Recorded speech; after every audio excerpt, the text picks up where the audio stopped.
Yes, Mr. Jones and Mr. Ward are back again, and this time we're going to take a look at the bouncing hammer lab that is in your packet.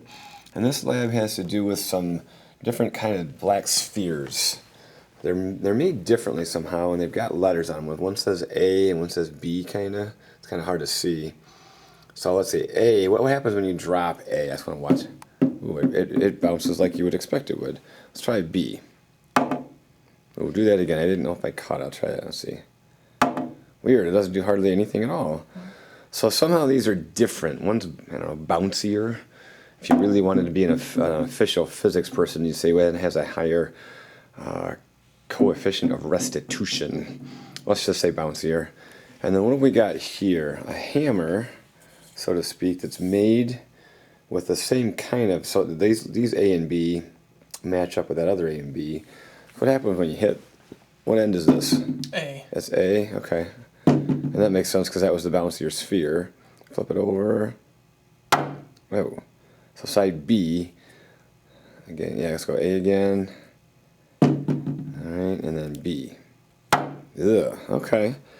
And one of the things, number one, is a prediction, which means you have to write something down before we actually do it, right? And then, so we could pause that. Now try releasing the hammer at approximately a 45-degree angle from both sides of the block. So I'll let you do that from over there. Let's try, just because it's set up this way already.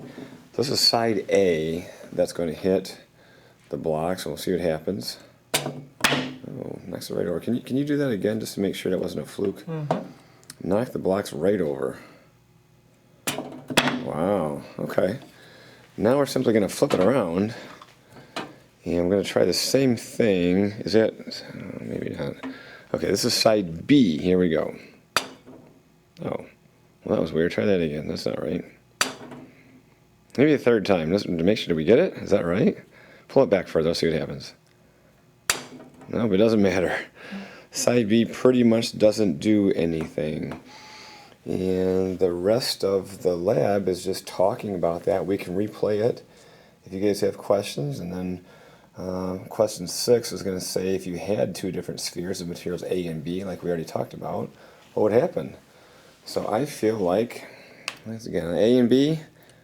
A, clunk, clunk, clunk.